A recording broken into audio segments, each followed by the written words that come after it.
Oi, gente, tudo bem com vocês? Se vocês não me conhecem, eu me chamo Lisa Lopes. E eu tô aqui sempre nesse canal registrando aí o meu processo de emagrecimento, eu faço diário da dieta. Então, se você não é inscrito, por favor, se inscreve aí para acompanhar, fazer um Lisaflix de todo o meu processo de emagrecimento, onde eu eliminei mais de 40 quilos. Lógico, altos e baixos, não sou profissional, eu sou apenas uma menina que está aqui compartilhando com vocês o meu processo, né? E espero contribuir de alguma forma com vocês, e vocês contribuem muito comigo aqui nesse canal. Eu tenho muito a agradecer essa jornada, porque acho que sem vocês me dando força, deixando comentários aí positivos para mim, eu não conseguiria. Grande parte, vocês podem ter certeza, foi a ajuda de vocês. E para quem é novo aqui, bem-vindo, sinta-se à vontade. E hoje eu tô aqui para compartilhar um pouquinho com vocês a minha história de engordamento. Antes de falar para vocês sobre o meu emagrecimento, eu acho muito importante que vocês conheçam um pouco da minha história, né? Como foi que eu cheguei aos 120 quilos, né? Quais foram os gatilhos para que isso acontecesse? E aí depois eu vou explicar para vocês como eu reverti tudo isso, né? Como eu fui lidando com a minha cabeça sabotadora para que eu conseguisse me curar, porque eu acho que essa doença da obesidade é uma doença muito traiçoeira. Então, quando você pensa que você já está curado, às vezes acontece que você ainda não está. E eu acredito que a gente vai ter que controlar a nossa cabeça sabotadora para o resto da vida.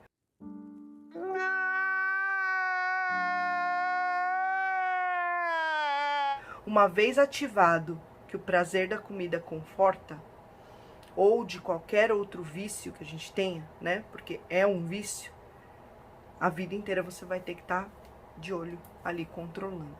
Então, vou começar com vocês na minha infância, né?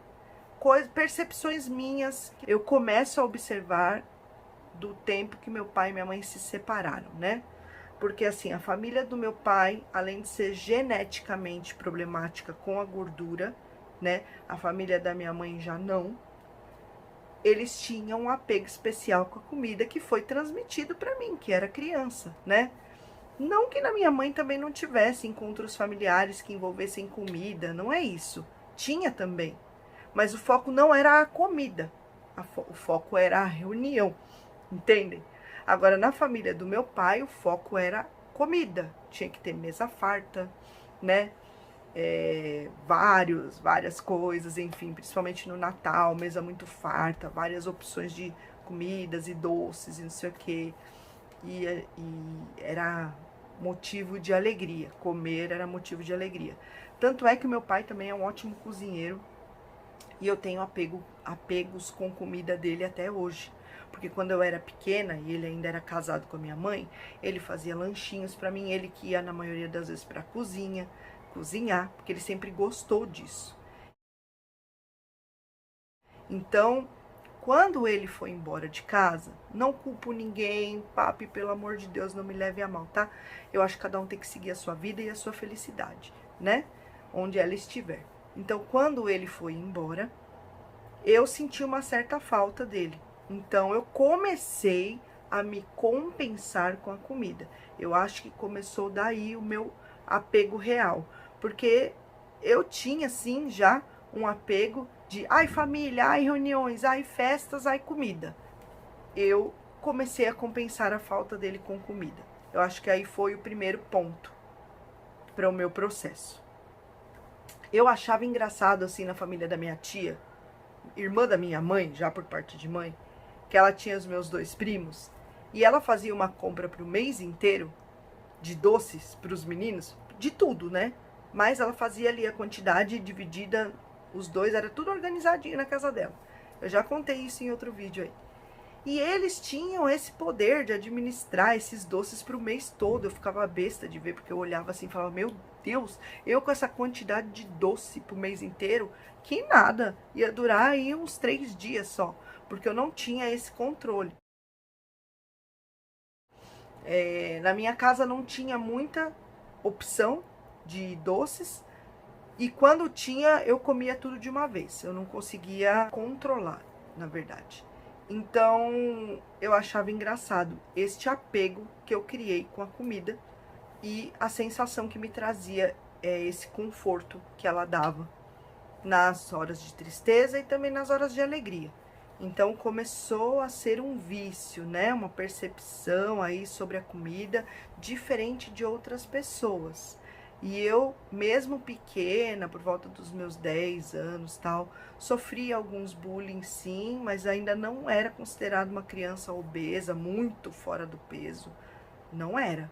Mas como não era dentro do padrão, eu já sofria bullying, já cantavam musiquinha pra mim, gorda baleia, saco de areia, porque eu era um pouquinho a mais do que as outras pessoas, e eu sempre tive aquela tendência da barriga, então a minha barriga sempre estufava mais do que as outras crianças. Então eu já era considerada como gordinha, mas assim, não foi uma coisa, foi uma coisa sofrida pra mim, às vezes as musiquinhas e tudo mais. Mas eu não posso dizer que eu não fui uma criança feliz, tá? Eu aproveitei bastante a minha infância e isso não me define. Mas eu passei, sim, por alguns desconfortos na infância. E aí veio a adolescência, né? Que é uma fase que você recebe muita cobrança. E eu tive uma infância meio longa, vou dizer assim, né? Porque eu, com essa coisa de gordinha de cá, gordinha de lá, eu não tinha esse apego com namoricos e baladinhas e tudo mais. As minhas amigas até tentavam me levar, mas eu preferia ficar em casa. E eu brinquei de boneca assim até os 15 anos com a minha priminha. Eu preferia estar mais envolvida assim com a família. Mas eu curti, tá, gente? Eu não me arrependo de ter feito isso, porque eu acho que a infância ela passa tão depressa. E eu assim me sinto confortada de ter aproveitado até o último momento da minha infância. Porque a adolescência e a fase adulta, a gente tem para uma vida inteira, né? Assim, a adolescência também é um pouco curta. Mas tem gente que leva a vida de adolescente aí até os 30 anos, né? É verdade. Quer dizer, às vezes não.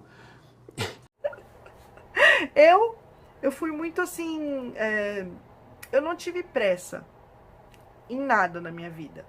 A minha fase adolescente durou muito pouco, eu posso dizer pra vocês. E é uma fase muito chata. Então, eu não me arrependo da fase adolescência ter durado pouco, né? Eu ia pra baladinha com as minhas amigas, né? Eu não tinha essa coisa de ficar com os meninos, porque eu sempre era amiga legal, amiga divertida e tal. Mas na hora de ficar, eles iam ficar com a corpinho violão. Lá na minha época, era moda, né? Até hoje mini blusas, menina com um biguinho de fora, aquela calça quase na virilha. E eu não usava isso, né? Eu usava sempre as roupas fechadinhas, tal. Eu não suportava barriga de fora e nem tinha barriga para isso. Então, assim, eu sofri bastante nessa época, vendo as meninas com os corpinhos e tal, e eu não conseguindo administrar o meu corpo ali dos 12 até os 16 anos. Eu passei por essa fase, mas eu ainda brincava de boneca e às vezes saía um pouco com elas, então eu ainda tava nessa transição. Aos 16 anos, que foi quando eu falei chega, né? Eu não posso mais brincar de boneca, né? Agora o negócio tá ficando sério. Eu comecei a perceber que as meninas estavam bem mais evoluídas que eu, algumas já namorando, e eu tinha ficado com poucos meninos ainda, né? Até tentei engatar um namorinho aí aos 15 anos, mas não deu certo. E eu continuei aí nessa vibe até eu me tocar de que eu precisava fazer alguma coisa por mim, né? Pelo meu peso, senão eu ia continuar com aquele mal-estar, que eu sentia um mal-estar, né? De ser colocada de lado por não estar dentro dos padrões de beleza, né? Eu acredito que hoje em dia a mente das pessoas está muito mais aberta referente a isso, por todas as revoluções aí que aconteceram e tal, todas, né? As manifestações agora pela internet, a coisa é mais... Hoje em dia tem mais roupa do tamanho do obeso, de tanta reclamação, de tanta manifestação. Mas na minha época, não era difícil encontrar roupa, as pessoas olhavam torto, olha lá, tá gordinha, não sei o quê. Os meninos não queriam ficar com a gente, queriam ficar com as magrinhas, né? E era assim que a gente vivia. Mas assim, eu não posso reclamar, tive amigos maravilhosos também, que me acolheram muito bem. Então, em parte eu sofri, em parte não. Eu tive uma infância feliz, gente, com os meus primos. Eu ia viajar, a gente ia pra chácara. A minha tia, eu conversava bastante com a minha tia, que hoje é psicóloga, mas naquela época ainda não era. Então, bati altos papos com ela. Era também uma amigona, enfim. Não posso reclamar de verdade. Eu não fui uma pessoa assim, nossa, traumatizei, passei muito bullying. Não, porque eu também sempre fui uma pessoa que levava na brincadeira, né? Não é brincadeira o que uma pessoa passa, principalmente quando é muito, muito obesa. Eu nunca fui assim, muito obesa, mas eu já era gordinha. Então, as pessoas zoavam. Isso não é fácil, não é brincadeira, mas na época eu tentava administrar esse sentimento, levando na brincadeira, para não sofrer tanto assim, entende? Mas os meus amigos que estavam ao meu redor sempre me respeitaram. Eu nunca senti assim nenhuma por causa disso, né? Na amizade, né? Na parte dos beijinhos na boca a gente sente sim, não vou negar, a gente sentia, eu sentia sim. Então eu achava que se eu não emagrecesse eu não ia conseguir dar uns beijos na boca, né? Na fase da adolescência é assim.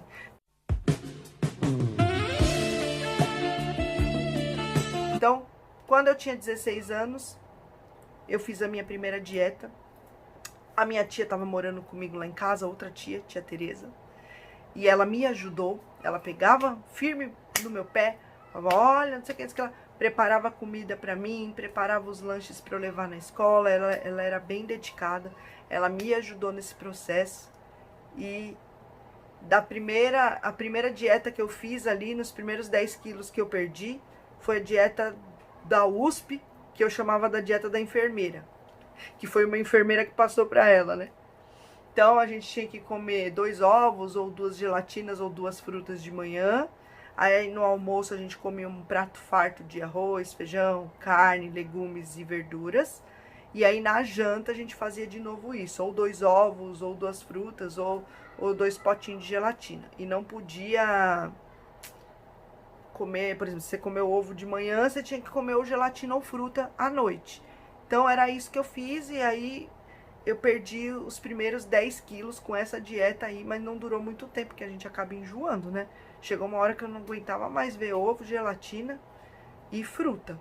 Então, eu já não era muito de fruta, então as opções que eu tinha era ou ovo ou gelatina. Até hoje eu não sou muito fã de gelatina, não sei se foi por causa disso.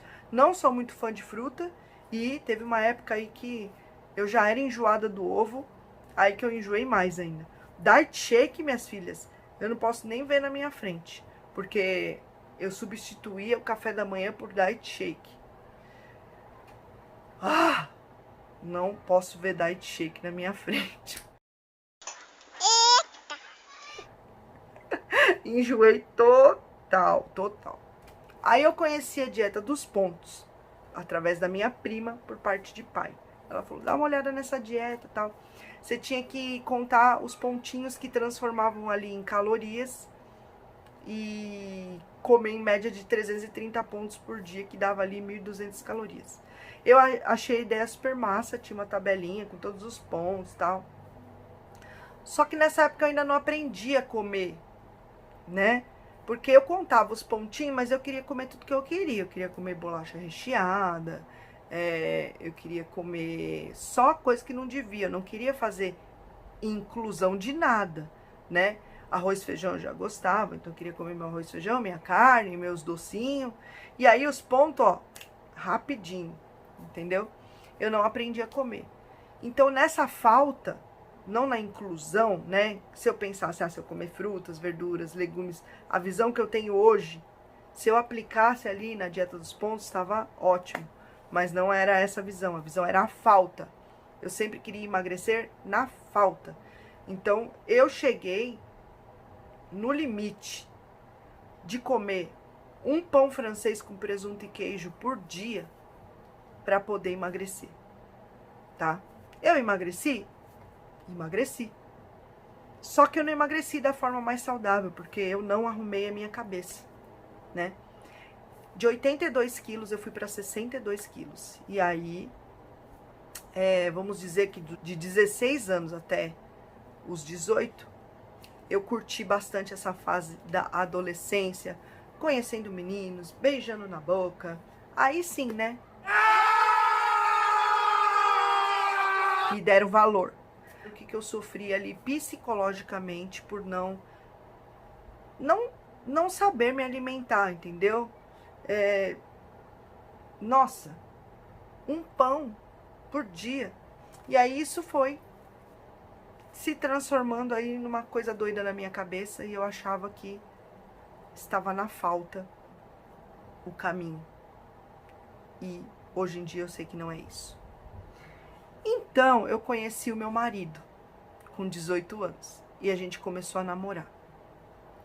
E aí as pressões, né, de você ficar linda, maravilhosa pra beijar na boca e tal, depois que você conhece uma pessoa e se apaixona por ela, a vida muda. E aí a gente começou a sair, e os programas pra sair, tudo era cinema, Mac. E aí eu comecei a engordar de novo. E aí em um ano eu engordei 30 quilos. Eu tinha perdido 20, e aí eu consegui chegar até os 90, né? E eu lembro que eu fiquei muito arrasada quando eu fui no shopping com ele e com a minha mãe, né? Pra comprar uma calça jeans que eu tava precisando. E o número 46 ficou apertado em mim. Eu lembro que eu chorei de soluçar no shopping. Ainda nos braços dele. E ele, ai, calma. Você tá linda do mesmo jeito. Meu marido sempre foi um fofinho. Assim, ele nunca me cobrou nada em relação a emagrecimento, nada, nada. Ele me conheceu daquele jeito, se apaixonou por mim, e a partir do momento que eu comecei a engordar, ele super respeitou. Ele nunca foi uma pessoa assim que, ai, credo, você tá engordando, ai, olha como é que você tá, olha como é que você era antes. Nunca. Ele nunca falou nada, nada pra mim, né? Então, durante esses anos todos aí que eu passei com ele, eu tive muito efeito sanfona, mas eu nunca cheguei a emagrecer tanto. Eu sempre emagrecia 10, 15 quilos e aí depois voltava. Mas sempre estava beirando os 90, 95 quilos, né? Porque a gente gostava muito de comer. Meu marido também era magrinho. Quando eu conheci ele, ele tinha 53 quilos. E eu engordei 30, ele engordou 30 também. Só que pra ele ficou pão, porque ele já era magro, magrinho. Pra mim não, eu já fiquei gordinha, né? Então eu fiquei mantendo esses 95 quilos aí, não sei o quê. Aí eu engravidei do Dudu, né? Quando eu engravidei do Dudu, no começo da gravidez, eu emagreci, porque eu passei mal, não sei o que, os primeiros 4 meses. Depois eu comecei a engordar, né? E eu lembro que na gravidez, assim, no final da gravidez, eu cheguei a 107 quilos, gente, 107. E aí depois que eu tive ele, eu emagreci de novo, voltei para os 95. Só que assim, os anos foram passando, eu tava em casa e os quilos foram aumentando, cuidando de uma criança, cuidando da casa. Eu comecei a ficar estressada porque eu não tava trabalhando fora, eu comecei a me cobrar muito por isso, só meu marido trabalhava, era pouco dinheiro. E eu cheguei a 100 quilos, né? Eu comecei a trabalhar com doces em casa, vender trufa, pão de mel, cavaca, não sei o quê. E o contato com essas coisas desencadearam, né? Pra eu chegasse até os 100 quilos. E eu mantive esse peso, 100 quilos, por 5 anos. Porque eu tava em casa. Só que aí eu cansei dessa vida de trabalhar em casa e resolvi procurar emprego, né? E a princípio eu arrumei um emprego aqui perto de casa, no supermercado. E aí vieram de novo as pressões da sociedade pra cima de mim. Por quê? O uniforme do supermercado não servia em mim. Vocês acreditam num negócio desse? Como é que pode, né? Não ter inclusão de funcionários, assim, tipo... Eles sabiam que eles estavam errados nesse porém, mas eles não consertavam isso. Hoje, eles têm, tá? Roupa. Eles tinham roupas para uniforme para grávida, que aí também não dá, né? Eu vou usar o de grávida. Mas eles não tinham camiseta do mercado para obeso. Então eu me sentia muito mal por isso, gente. Todo mundo lá uniformizado e só eu sem a blusa do mercado, gente. Era complicado.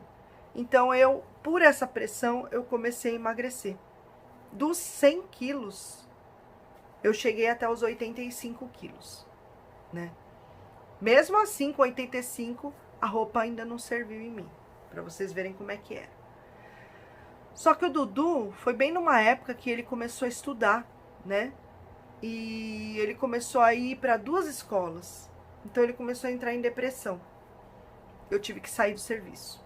E vocês sabem, né? Toda vez que a vida muda, o que acontece com o meu peso? Aumenta.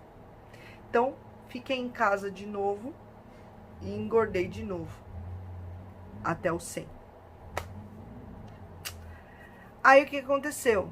Eu comecei a trabalhar de novo, né? Em outro lugar. Depois de 1 ano. Quase 2 anos que eu fiquei em casa. Aí eu comecei a trabalhar de novo. Eu tava feliz da vida, trabalhando. Aí eu dei uma emagrecida. Fui até os 90. Sempre quando a vida muda, o meu peso muda também. Aí começa as pressões da sociedade, não sei o quê. Aí eu ia lá e emagrecia. Aí voltava pra casa, o peso voltava de novo. Nessa época, assim, vocês vão me perguntar, nossa, mas e o Dudu? Dudu, eu comecei, como o salário de onde eu trabalhava era bom, eu comecei a pagar a minha cunhada um pouquinho pra ela me ajudar. Ela morava na mesma casa que eu, nada mais justo. Paguei um pouquinho pra ela poder me ajudar, pra eu poder trabalhar. E ela olhava ele, botava ele na perua, pra ir pra escola, enfim. Não pude colocar ele em 2 escolas de novo, porque era muito tempo fora de casa, né? E ele estava acostumado, o Dudu sempre foi muito apegado comigo. Então essa coisa dele ir pra escola e ficar o dia inteiro longe de mim, ele começou a ficar muito triste, gente. Eu fiquei com muita dó, porque até os 5 anos de idade eu tava em casa, eu tava com ele e tal. Então eu não achei justo com ele fazer isso. Mesmo que a gente passasse um pouquinho mais de dificuldade financeira, a gente sempre teve o auxílio dos nossos pais. Graças a Deus, gente. Então assim, eu pude fazer essa escolha, porque eu sempre morei, assim, na casa da minha sogra, né? Ou então um tempo com a minha mãe. A gente sempre teve uma casinha aqui em cima separada. Então eu pude fazer isso. Até que eu resolvi morar de aluguel. Que até hoje eu me arrependo, mas eu não me arrependo, porque eu aprendi muita coisa naquela casa nos 2 anos que eu fiquei lá. Mas eu também fiz uma cagada financeira, gente do céu. Ai, não foi uma coisa muito sábia que eu fiz. Mas eu fui pra lá. E bem nessa época, depois de 1 ano que eu estava lá, eu fiquei desempregada. Então vocês imaginam. Aí com o nervoso que eu passava, das contas que eu tinha que pagar, só o salário do meu marido. Gente, eu cheguei a 107 quilos por conta desses nervosos tudo. Aí eu voltei pra casa da sogra, de novo aqui na minha casinha que eu tô hoje aqui em cima. Me receberam de volta com os meus 3 gatos. Então, assim, foi fogo, foi uma época complicada. E com esses nervosos, com essas decepções, com essas coisas todas que voltei pra cá, aquela desilusão, né? A gente pensar, ai, graças a Deus, agora nós vamos dar sequência na nossa vida, vamos deixar os outros em paz, não vamos mais depender de ninguém. E de repente você toma um balde de água fria desse, fica desempregado, né? Tem que voltar. Não é uma situação fácil, tá? Eu agradeço que eles me receberam de portas abertas, mas a gente quer crescer, a gente quer ter a nossa independência, né? Com essas frustrações, eu cheguei a quase 120 quilos. Eu só pensava em comer para aliviar minhas frustrações e eu cheguei a 118,9 quilos, né? Até que apareceu uma proposta de emprego de novo. E eu fui. Nessa proposta de emprego que apareceu, eu me motivei de novo a emagrecer. Que era assim, vida muda, peso muda. E aí eu cheguei a 107 quilos. Então, eu perdi aí, eu eliminei 11 quilos, né? Eu tava muito feliz comigo, trabalhando 111 quilos. Aí, eu descobri que eu tava grávida pela segunda vez. Foi um baque, porque assim, 111 ainda é muito peso, né, gente? E eu tinha pressão alta, 111 quilos, grávida. A gravidez desde o começo já deu indícios de que não ia pra frente. E eu comecei a ficar apavorada e ao mesmo tempo eu tive a notícia de que a empresa não estava indo bem e que eles iam mandar funcionários embora. E aí eu apresentei que eu estava grávida e eles não me mandaram embora só porque eu estava grávida. Então foi uma época muito estressante, assim. E eu acabei, depois que eu perdi o neném, eu acabei engordando de novo até os 117,5. Aí, depois que passou essa fase de luto, de eu ter perdido o neném e tal, me veio a ideia de fazer o canal aqui no YouTube, né? Aí eu fiz o canal em abril. Foi abril? Foi abril. E comecei a conhecer sobre a low carb, entendeu? A low carb me trouxe muitos ensinamentos, assim, de dar importância mais aos alimentos naturais, a uma alimentação mais limpa. Como eu sempre falo pra vocês aqui, nessa parte a low carb foi muito bacana pra mim. Tive esses ensinamentos, mas eu ainda focava na falta. Dessa vez, falta dos carboidratos, né? Eu acredito que uma low carb bem feita não é essa que exclui os carboidratos, e sim que você inclui mais coisas naturais. Hoje eu tenho essa visão, mas eu ainda não tinha. Nós estávamos ali em 2019, eu fazendo low carb, meu pratinho desse tamaninho, só com carne. E aí eu comecei a ficar com prisão de ventre, toda hora eu queria comer ovo, enjoei do ovo, nossa, foi um forrobodó. Tá, mas eu consegui eliminar aí 30 quilos. Dos 117 eu fui para os 87, só que a minha cabeça ainda não estava curada, né? Eu estava ali iniciando, uma criancinha nesse caminho do emagrecimento. Eu eliminei 30 quilos até o final do ano.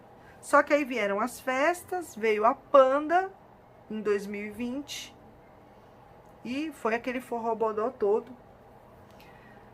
E eu tentei, em 2020, iniciar várias dietas aqui no canal e não ia pra frente de jeito nenhum. Eu engordei, de novo voltei pro 111, depois dos 87 quilos.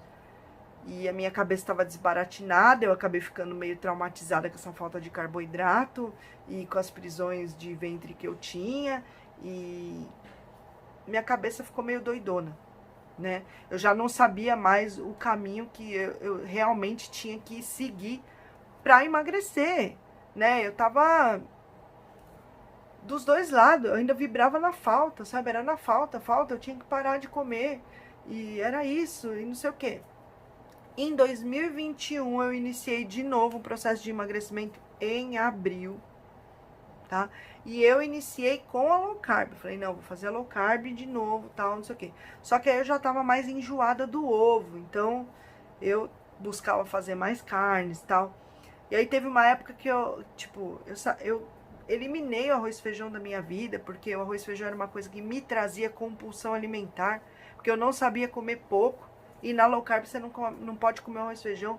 Só que eu ficava triste por não poder comer o meu arroz e feijão, porque eu sempre gostei muito, achava que sempre a minha refeição completa era arroz, feijão, legume, salada e a carne. No caso, eu não tinha muito apego com os legumes, então, mas com alface e tomate, assim, eu sempre gostei de comer. Alface, tomate, pepino, sempre gostei. Não trazia como uma regra, mas eu sempre gostei. E até o meio desse ano aí eu fui sustentando a low carb e até incluí uma maionese verde cheia de óleo na minha alimentação, para substituir o arroz e feijão, para ela dar aquela liga entre a salada e a carne, porque foi me chegando uma consciência de que só a carne me dava prisão de ventre, então eu tinha que caprichar mais nas verduras, nos legumes, para me trazer as fibras, né? Então já foi entrando na minha cabeça aí uma concepção nova sobre emagrecimento. Então eu fui eliminando o peso, mas eu ainda não estava satisfeita com o meu cardápio. Eu achava que eu comia muito pouco e eu ainda não tinha aceitado dentro de mim essa coisa de não poder comer as coisas que eu gosto, gente, sabe? Então eu comecei a incluir os dias da purpurina, dos finais de semana. Aí eu fiquei com um pouco de distúrbio, porque eu comia a semana inteira nada e no final de semana eu comia tudo que eu tinha direito. Eu tava emagrecendo aos poucos. Mas eu ainda achava que não era esse o caminho. Isso não era uma forma de equilíbrio. Eu queria encontrar um equilíbrio entre as coisas que eu gosto e as coisas que eu precisava comer. A gente sabe que a gente não pode comer tudo que a gente quer toda hora, né? Hoje em dia eu tenho essa noção, mas antes eu não tinha. Eu queria comer só o que eu queria comer e o resto lasque-se, entendeu? Eu vou emagrecer comendo o que eu quero comer, não o que precisa comer. Hoje não. A low carb me trouxe essa visão da comida mais limpa, da comida mais natural, das proteínas que sustentam mais a gente, para que a gente possa, né, levar uma rotina alimentar, fazer nossos horários sem ficar com aquele desespero da fome, é uma coisa que deixa a gente doido, né? E aí a gente pode fazer besteiras. Então eu fui aprendendo com o meu processo a colocar tudo em ordem para o meu emagrecimento. Então é dessa parte em diante que eu vou fazer o vídeo para vocês do emagrecimento, né? E contar a minha trajetória e contar como que foram as minhas percepções na fase do emagrecimento. Porque senão eu vou acabar contando para vocês nesse vídeo, né? Como é que foi. Mas vocês têm mais ou menos uma ideia aí que a organização, a ideia da low carb é boa, se não fosse totalmente restringir os carboidratos. Então, foi isso. De 2021, em abril pra frente, as coisas mudaram e eu tô aí até hoje. Mas, no caso, assim, pra vocês entenderem como que foi minha vida. Toda vez que a vida mudava, eu ficava em casa, eu ficava deprimida, eu engordava. E assim, você vai engordando de 5 em 5 quilos e você não vai percebendo que você tá subindo. É um caminho sem volta. Você simplesmente vai engordando sem perceber. E aí dava umas emagrecidas de vez em quando e aí de repente voltava a engordar, né? Se consolando com a comida e tudo mais. Então essa foi a minha história de engordamento. Cheguei a 120 quilos, na maioria do tempo fiquei até os 110 e até os 100 e uma parte da vida eu rondei os 110 quilos aí. E aí eu cansei dessa vida. Muito peso, muito cansaço, doía minhas pernas, doía pra fazer tudo. Eu ficava ofegante pra levar meu filho na escola. E o auge de tudo, minha gente, que eu posso falar pra vocês, foi quando eu voltei a trabalhar e eu fui passar na catraca do ônibus e eu não tava passando lá. Doeu tudo. Eu fiquei quase presa na catraca. Me deu até um desespero, eu achei que eu ia ficar presa na catraca. E aí eu pensei comigo, essa história precisa mudar. Eu não posso mais viver assim, que foi um pouquinho antes de eu engravidar, né? Que aconteceu isso comigo, que eu quase fiquei presa na catraca. Eu falei, gente, eu não posso continuar assim. Eu tenho que mudar essa minha história. Até quando? Até quando eu vou levar isso adiante? Se eu não sou feliz assim, se eu me olho no espelho, eu me ignoro, eu não sou feliz. Eu não me olhava, né? E eu comprava as roupas que eu tinha pra comprar, as roupas que me serviam, não as roupas que eu gostava de vestir, que era o meu estilo. Até hoje, eu não sei qual que é o meu estilo, né? Porque muito tempo, as roupas me escolhiam. Eu não escolhia as roupas. Então hoje eu estou numa nova fase, onde eu estou buscando as coisas que eu realmente gosto de vestir e não o que serve em mim. Então é uma coisa muito sofrida, é um caminho difícil, mas naqueles 1 minuto de prazer que você está comendo, você não pensa em nada disso. Você só quer comer e aliviar suas dores. Só que você mal imagina que quando você termina de comer, você não tem só uma dor, você tem duas dores. A dor de se abster de si mesmo, né? E a dor do problema que ficou porque você não resolveu aquele problema. Então é uma bola de neve que só vai aumentando e você não percebe, como qualquer outro vício, né?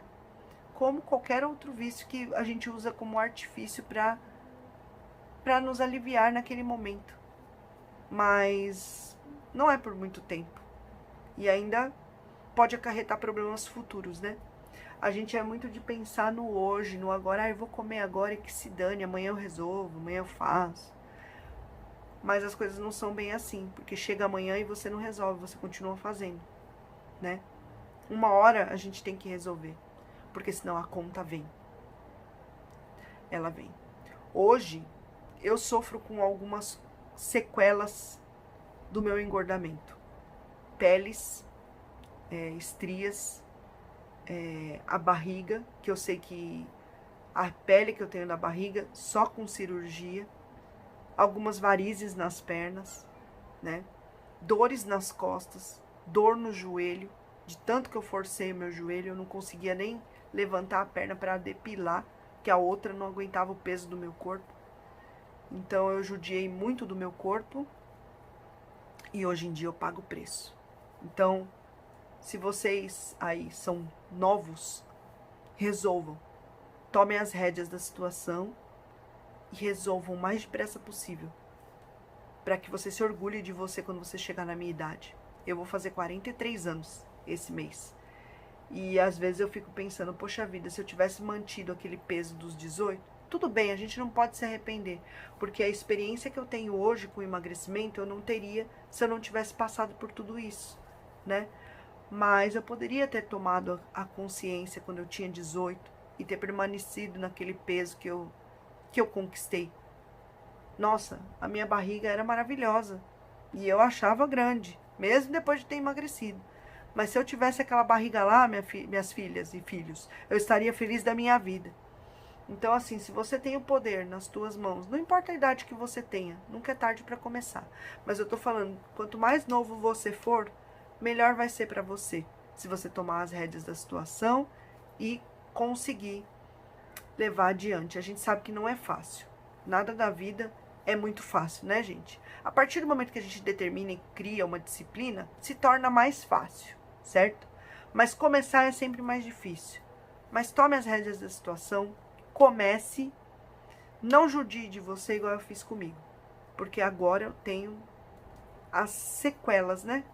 As coisas que ficam. Mas mesmo assim, se você tem, nunca é tarde para melhorar. Eu sempre pensei assim, ai, agora 40 anos é tarde. Não, nunca vai ser tarde pra gente melhorar. E eu tô muito melhor hoje do que eu estava ontem. E é sempre assim, a gente vai batalhando pelo melhor. Porque daqui a 10 anos, daqui a 20 anos, eu vou ser muito agradecida por ter começado hoje. Então não perca mais tempo. Ouça o que eu estou te dizendo. Corre atrás. Depois você vai se orgulhar de você. Então, próximo vídeo vai ser sobre o emagrecimento. Um beijo, gente. Fiquem com Deus. Muito obrigada para quem ficou até aqui. Para quem escutou essa cara de bolacha falar até agora. E espero que a minha história seja útil para alguém. Um beijo. Fiquem com Deus e até o próximo vídeo.